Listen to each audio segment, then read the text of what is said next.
brothers decide to make themselves a flying machine. You fools! You idiots! What's your problem? Everyone shouted. That will never work, because plywood weighs more than air. To which the Wright brothers responded, no, it doesn't. The Wright brothers were dreamers. Welcome back to Freedom Empowered, guys. Just wanted to share that clip from the greatest movie of all time, Dinner for Schmucks. And that's just a hint for what we're talking about on today's episode. We're talking about dreamers, specifically the Wright brothers. No, we're talking about schmucks. Yeah, we're going to talk about schmucks, like Mason over here. The schmuckiest of all the schmucks. No. It's possible. Every team needs a schmuck. But, yeah, you know what we're about here on Freedom Empowered. And if you guys have noticed, recently we've been talking about a lot of legends. Not just successful people. I'm talking long-living legends. And that's, I think, a category that the Wright brothers get to fall into. You know what I mean? I mean, without them, where would we be? There might be some of the most important inventors that ever were. Wilbur and Orville Wright. They grew up in a small town in Ohio. There's a lot of us that do that. They had an intellectual curiosity and aptitude for science. You know, we still have those. Not everyone, but some. But together, they developed the first successful airplane in Kitty Hawk, North Carolina. Kitty Hawk, North Carolina? And what kind of name is that? Kitty Hawk? I don't know. It's interesting, though. I mean, someone came up with that name. Someone who's probably famous for a little bit different of an innovation. But that we can leave to another episode. But yeah, they became national heroes. And as I said again, I would consider them legends. So, I mean, we talked about in the past couple episodes people like JFK, people like Arnold Schwarzenegger, and we got to give a little bit of history to them. We got to give some respect, and I think that you guys will find it interesting if you kind of go through their lives, you know, from the beginning, just to see how it was done, how legends were born. So yeah. So just a quick little history about them. They're brothers, obviously. If you guys didn't understand that, I think you guys need to brush up on your common sense. But they're brothers, and they were both interested in science, as Mason said, and they just went on to do great things. Like Orville, he eventually went on and started developing technology for the army, and then his brother went across seas and did some stuff in Europe. But yeah, they both came from small beginnings. They were just right. But if we go back to the beginning, where they started at, it was on the ground. They didn't start in the air. They started on the ground, and that's something important to note because you know we talk about success and it's a progression. It's a work. You know, it takes time. It takes effort. And when you look at them, guess where they started? Bicycles. So about the time that they were growing up, there was a new, safer design of bicycles that hit the country. I don't know what it was. Bicycles aren't that technologically advanced, so, something cool happened, though, and they took advantage of it. They started their own bicycle shop in 1892. They sold and fixed bicycles, and they even started producing their own designs in 1896. And Orville, the older brother, he actually added to the bicycle invention with a self-oiling wheel hub for some of their most popular bikes. So, it sounds boring. It is boring. I don't know what that means, but at the same time, they're innovators. They're creating new things. They're taking something that already existed and adding to it. They're adding to the field that they're in. And, yeah, it's pretty interesting. Yeah, exactly. And it just shows that if you have a big dream, you can always start small. You don't have to go straight towards the dream. You could start small, start building your skills, start getting in the innovative field. Like today, if you want to start a tech company, you can always start smaller instead of creating your own entire software program. Right. I feel like a lot of people will sit around and say, well, this is my master plan, and I just don't see how I'm going to achieve it, so therefore I'm just going to do nothing and not even strive for success. But, you can do something that's positive while you're, waiting for the opportunity to embrace whatever it is your true dream is. So if you guys can, for 1 second, say that the skill, the mechanical, the innovative, just the business skills that they learned, the Wright brothers, while they worked on bicycles, if you don't think that translated into airplanes, then you'd be wrong. Because I guarantee you that, especially with the primitive nature of airplanes, where in the first ones that they were creating, I bet you that a lot of the mechanics were very similar to bicycles. You know what I mean? Yeah, exactly. And like a cool thing is that they saw an opportunity with the bikes and they just went for it. And it's sort of today Jeff Bezos did the same thing. He saw an opportunity with the internet and he just went for it. Amazon was made, I think 98 was when Amazon was first made. And now Amazon is just becoming big. So that took years after years after years to finally make it become a thing. Well, I know that you're on the Walmart side, Nick, but Amazon's been a thing for a while. It's not just becoming big. Well, I meant the past 5 years is when it first became sure. big. No, all right, fine. But no, he's totally right with that. The important part is that when you look at it, it's that they were able to seize the opportunity that was in front of them. You know what I mean? So Jeff Bezos, if he wasn't an intellectual, if he wasn't working, for an analytical business, if he wasn't if he didn't have that set of skills and that mindset, when he came across the infamous stat that we keep referring to, where it said that the internet was growing 2,000% a day or a year, would he have taken that opportunity? I don't know. But he was set up for it. He had built a life where, he was ready to take advantage of that opportunity. And that's what we talked about in our 2-part series, is preparing your life so that even if you don't see the opportunity now, at least when it does present itself, you're ready to take advantage of it. And that's what the Wright brothers did. They said, who knows if they had the idea for, an airplane. Maybe not. But what they saw was they had an interest in science, they had an interest in technology, they had an interest in mechanics, and they saw that the bicycle business was a big thing, and they got into it, and they started to develop their own bicycles, and they just weren't complacent. They continued to work to better technology and try to add to the field. And then once, I don't know what happened. Maybe just one of the brothers was looking at a bird and said, what if we could do that? Whatever it was, when the opportunity presented itself, they are ready to take advantage of it. Well, yeah, and when they first started, they started with experimenting with wings, and they would just observe birds and how their wings can hold their body up while they're flying. And they utilized the concept of wing warping and the movable rudder. And so it just shows that, yeah, they were somewhat successful with their bike company, but they had another interest and they put in the work into it. They did the research. They did the observation hours of their plan of how to be successful in that field. Right. Think about it for a second. They just learned from birds. What happened? They were sitting out on their front porch, and their mom came out and was like, what are you guys doing? And they're like, we're watching the birds because we want to fly like the birds. You know what I mean? That's ridiculous. But you know what I mean? And we'll touch on it later, but everyone shot them down.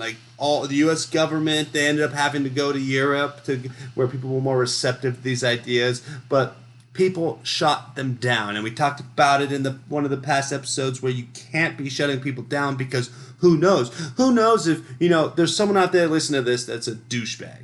And which is fine. It's fine. You work on yourself. But at the same time, what if you killed the imagination of the guy who was going to cure cancer? You know what I mean? Or the girl that was going to, travel to Mars. I don't know. I don't know. But don't be, an asshole. Help people out and push them to discover bigger and better things. And if someone's out there doing something that seems different, that seems weird, maybe they're doing something that's just not thought of at the time. Maybe they're just doing something that's new, and that's why it seems weird. You know what I mean? But maybe they're on the brink of a discovery that could change all of mankind, just the way that the Wright brothers observed birds and then created the first airplane. I mean, think about it. They're learning from birds. They're learning from an animal. If the Wright brothers can learn from an animal and create an airplane, you can go out there and learn from somebody that that might not be on your level, but at the same time has a skill to bring to the table. You know what I mean? Like if you're trying to create some sort of technological business or something like that, you're going to need somebody who's really good at computers. And guys might not be friends. You guys might not, enjoy the same things or connect in any other way. But at the same time, you guys might be the perfect partners. Who knows? It just depends. But it's just what you can't do is go out there and being overconfident. You can't go out there and thinking that you're better than somebody else. Yeah, exactly. And the government was shutting them down, or the U.S. government shut them down a lot because they didn't think their idea was smart. And then when they finally got a plane to fly for a little bit, and they showed it to the government, and the government they were impressed, and they told them, all right, make us a plane with a passenger seat. And they're like, all right. They took the challenge. And then they got that to work, and then they made, I think, like $30,000 off selling that plane to the government. And I would say that's like the first like major start of their business. That first major accomplishment where now they have a full-blown business and everyone wants what they're doing, and they're now in the national spotlight. Right. I mean, and it was interesting because they actually sold the plans for the plane and were working with the United States Army and they sold it for $30,000, which today would be an amazing amount of money. But it's interesting. I think one thing that's interesting, and this doesn't even really relate, is just how much innovation has come out of the military. You know what I mean? Like they've had I'm pretty sure the radio, I know GPS came out of the military. There's a vast amount of technology that was all, either created by the military or somehow developed by it. And, a lot of people will say that the military is about 10 years ahead of just us normal population when it comes to technology. Who knows what's going to come next. Well, yeah, I remember I was taking a class one time, and we were talking about tourniquets. Tourniquets were a big thing for a little bit because if you're bleeding out, like your arm gets chopped off, you use the tourniquet, stops the bleeding. And then there's a time in America where we stopped using tourniquets because it lessens the chance of you being able to reattach the arm and all that stuff. But because of the military and the wars we were going through, they figured out that you can reattach it longer amounts of time. And it just shows that they're in the military, they're taking risk when it comes to technology, medicine, because at that point, that's like the last line of defense. And the military has brought a lot of good stuff to the world. And Mason was mentioning the inventions that they came out. I'm pretty sure they're responsible for the cell phone too. They're pretty much responsible for almost everything. And that brings me to, I was just thinking about it. We were talking about JFK the other day, and we said, what's the quote? Don't ask what your country can do for you, but what you can do for your country. And it's interesting because, people like the Wright brothers or people like Elon Musk and his SpaceX, what they're doing is they're working for the government. They're going out there and innovating for the government and trying to, push space to the next level. Or for the Wright brothers, they were trying to bring planes for the United States and trying to help them. But at the same time, it's one of those dichotomies where you might get something out of it too. You know what I mean? Like Elon Musk, although his space program might be the next step for NASA, at the same time, would it have been possible without the funding of the government? So, I mean, I don't know. It's just another example of one of those things where,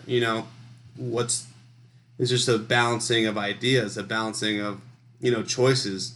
And go out there, and when you do something that benefits someone else, it might also benefit you. And I think that's one of the beautiful things about this country, is that you can go out there and help somebody, but at the same time, you will be achieving your self-interest. And that's a big part of business. That's a big part of being an entrepreneur, is providing other people with value, but at the same time, receiving value of your own. Yeah, exactly. And I don't even think that's just here in America. I think that's innovation in general. Innovation in general usually helps people all over the world, not just here in America.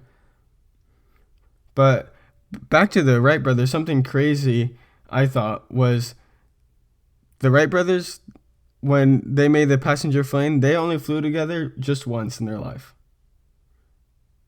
Like, so your partner who you worked with for years perfecting the design so you could fly, you guys fly together only once? Well, maybe they just fought a lot or something like that. Maybe there's those brothers that had a lot of odds against each other, like me and my brother. You know what I mean? Maybe that was what it was. I said I couldn't go up in the air without throwing punches. Yeah, they would get arguments while they're flying, and it's just, they didn't want to crash, so they didn't fly with each other. I will crash this plane. Say it again, and I will crash this plane. You know what I mean? Who knows? That could have been it. That's not an unreasonable idea, right there. Yeah. So they flew for a total of 6 minutes. 6 minutes. Quite controversial 6 minutes. But even more, you talk about just some amazing things. And on that same day, Orville took his 82-year-old father out on their first and only flight of his life, of the father's life. But, like, could you imagine being 82 years old, like you just spent your entire life on the ground, just hanging out, and then your son's like, hey, let's go fly. And, today we have things to balance that idea with, where we're like, oh, you mean like go skydiving or go in a plane or a helicopter? No, he was like, what do you mean? What do you mean fly? And then they go and do that. I mean, it's just amazing. I almost envy the olden days where there would be a discovery and people would be in such awe over some discovery or some new thing to do. You know what I mean? I feel like so much has been invented today that, nothing seems amazing anymore. That's just, it's not to be negative, but you know what I mean, Nick? Like, it's just so much has been discovered, so much has been achieved that you're not surprised when someone comes out with a new discovery. You're not, like, in awe. And I wish it was back in the time when, Neil Armstrong landed on the moon and everyone was just amazed by it. Maybe we'll have something like that again in the future, but I don't know. Yeah, exactly. And if it's something if something's gonna happen in the future, it's probably gonna be like robots. Robots probably the only thing I could think in the future that will probably amaze people. But other than that, yeah, the wow factor is kind of gone, I would say. Yeah, and just tying it back to a principle of freedom and power. So, Orville died in 1912 of typhoid fever, and then Wilbur. Wilbur died of typhoid fever in 1912, but Orville ended up living for about 30 years longer. But he had to take over the presidency of the company, and he didn't like that. He wasn't a business guy. He was the guy who just wanted to be in the air. He wanted to be innovating. And so when Wilbur died, he had to become the president and started having to manage the business. And what he ended up doing was selling the company in 1915 because he was like, I can't do this. I can't be a businessman. And I think that just, brings about some interesting points because, so if he didn't like business, then what was he in it for? He wasn't in it for the money. What was he in it for? Was he in it because he was just following his dreams? He was being innovative and he liked seeing things happen. You know what I mean? And I think that's just an interesting principle that we can all follow, is that, you know, you don't have to do it for the money. There's people out there that, even if they do make money, what they're doing is just based out of self-interest, and it's pretty amazing. Yeah, and it really hits our freedom of action and not necessarily our freedom of finance. The money wasn't important to him. Just the freedom of action, doing the thing he wanted to do, was important to him, and that's why he ended up selling the company. He had no desire to have a company. He just wanted to pursue his dream. And that's why he did it, just to live out his dream, to do what he wanted in life. Right. And their father, Milton Wright, he later wrote, "A short life full of consequences." And when you look at the Wright brothers, you see a failure, you know what I mean? I think one of the most interesting things about inventors is they really take home the point that failure is a positive thing. Failure is a good thing, you know what I mean? Like, I know a lot of people that I've talked with that I said, hey, like, what do you want to do? Go do your own thing. And they're like scared of failure because they look at it as a negative thing. But when you're an inventor, you have to fail. You have to fail. And when you do, that's when you start to innovate and you start to find all the ways that it doesn't work so that you can narrow in on the one way that it does work. Well, yeah, exactly. And Thomas Edison used to say, when people would ask him about his failures, he would always say, I didn't fail 1,000 times. I found 1,000 ways how not to do something, which is just how he looked at it positively. He would fail at trying to invent something, and then he'd be like, all right, so that's not how I do it. Learn from it, and then he eventually succeeded. And that's what happened with the Wright brothers. They ended up succeeding because they never let failure make them stop their dream, stop pursuing their dream. Right. And even if you never succeed, you could work your whole life and never succeed, do nothing but fail, but you might be setting someone else in a future generation up for success. You know, success transcends time. You never know that maybe you might have found 1,000 ways to fail so that you die, and then the person that picks up your work where you left off might find a way to succeed. You look at people that came after the Wright brothers. You look at Amelia Earhart, and you know, if they didn't spend all that time failing, would she be able to go and achieve the things that she did? Would she be able to go and be the first woman to fly across the Atlantic solo?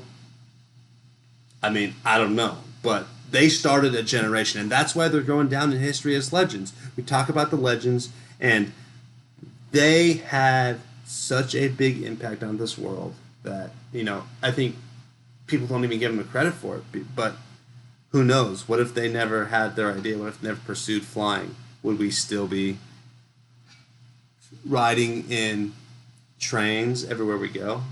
Who knows? Well, yeah, and it's crazy just because back then, flying, like just even 1,000 miles was life-threatening. Or even farther back then, sailing across the ocean was insanely crazy. If you went out on a boat across the Atlantic, it was almost guaranteed more than half the people on the boat were going to die. And right. They were testing their planes. They were flying their planes. And they would fly up, and at any chance they could have crashed and killed themselves, and then it would have been done. And that's another thing. We're always talking about taking massive risk, and that's something we're not saying always take risk that's going to almost kill you, but that's just another form of taking risk. No, it's not even that. We've never, and all the time we've talked about taking massive risks, have we ever mentioned take risks to the point of near death? We've never said that, and not once. But that's what they had to do back then. You know what I mean? That's what they were doing. They were putting their lives on the line. So if Christopher Columbus, if Amelia Earhart, if the Wright brothers can put their life on the line for their dreams, you can risk $100. You can go out there and spend a couple hours on your fabulous weekend to go and try something new, to go and try to pursue your dream. You know what I mean? So that's another thing where we keep making these comparisons to the past, and it's because there's never been another generation, another time where it's been easier or more advantageous to go out there and crush life and go take advantage of your opportunities. Yeah, and what we're trying to say here is freedom isn't comfortable.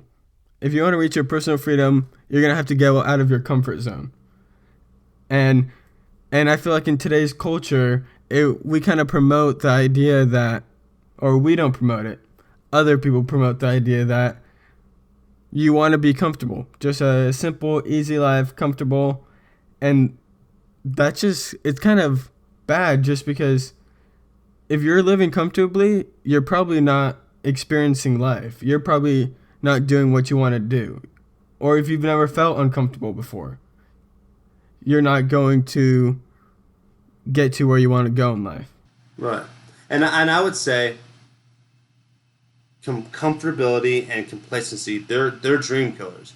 And to find a solution, because we're all about solutions here on Freedom Empowered, you have to find a way to make yourself feel uncomfortable. And that seems unnatural because human nature is to go and try to make yourself as comfortable as possible. When we live in a life like we live today, you have to find ways to make yourself uncomfortable. You know what I mean? Because we talk about human nature, and the way human nature has been is that if you were uncomfortable, if you were in a sketchy situation, you would find a way to adapt to survive that moment or survive. And that's what you have to you have to create that mentality for yourself today. And it's very counterintuitive, but at the same time, it's necessary.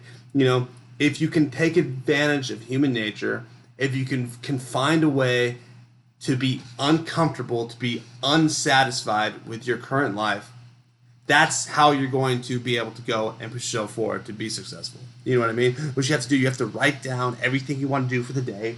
And if you don't achieve it, you have to be upset about it. Joe Rogan talks about it on the Joe Rogan Experience. He says that every day he writes a list of everything he's going to achieve for that day. So obviously they're extremely short-term goals. And he says that if he doesn't achieve everything on that list for that day, then he goes crazy. You know what I mean? He gets upset. He gets uncomfortable. And that's how it needs to be for you. If you're just happy sitting on your couch eating Cheetos or, maybe some Funyuns or whatever you're into, if you're cool with that, it's going to be hard for you to go and make the life changes necessary to achieve something bigger. But if you can set the goals and that create the mentality where sitting around doing nothing upsets you, that's when you're going to be able to go out there and actually start making a difference. Yeah, and I feel like something that can help you guys change your mindset a little bit is you guys like being comfortable, right? So have this in your mind. Try to earn comfort. And all that trying to earn your comfort will also help you get towards success. It'll help you do your goals, not procrastinate on your goals, or I can't do it today, or I don't know if I can do it. I'm just gonna push it aside and just sit on my couch. Right. Make sitting on your couch a reward. Make that relaxation a reward. No, totally. And going back to Joe Rogan, he's getting a lot of shout outs this episode, but he says that when he puts his feet up on his couch to watch TV, he knows that he's earned it. He enjoys it. He can truly sit back and have no negative thoughts in his mind and just completely enjoy what he's doing because he had already succeeded for that day. He's already achieved the goals that he wanted for that time. And then he was able to truly enjoy the comfort. You know what I mean? So don't go and sit on your couch with all the things you need to do in the back of your head. Just get them done. Go after it. Get them done. And go back and listen to our episodes on the 2-part series where we talk about the different things you can do to fix your life. There's a couple things you can do. And the biggest is writing them down. Just go and write them down and create the habits and start changing your life. Because no one else is going to be able to change your life besides you. Yeah. And back to the Wright brothers real quick, just to wrap everything up real quick. they both shared the same dream, and they both took the same risk. They both didn't just stay comfortable. They were always trying to innovate.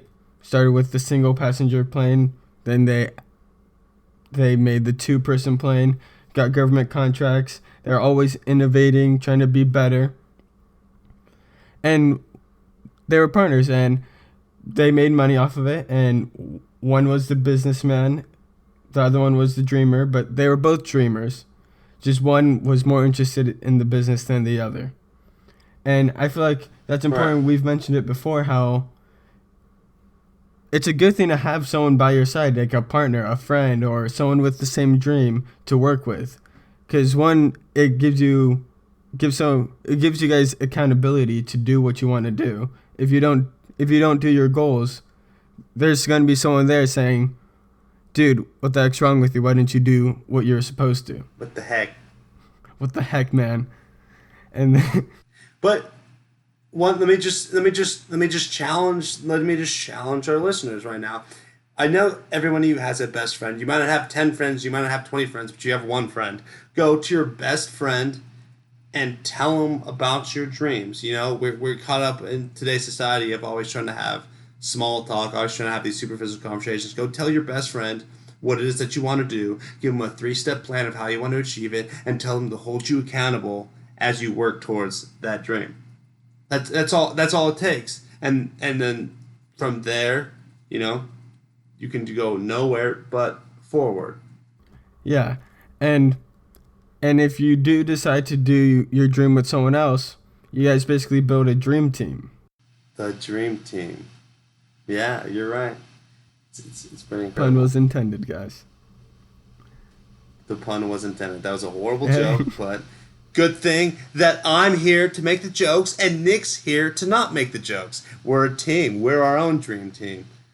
We all play our role, and that's why we're here, to all come together and create our own source of freedom, because freedom empowered. The end. All right, guys, and that's all we're going to talk about for today's episode. But the end. The end.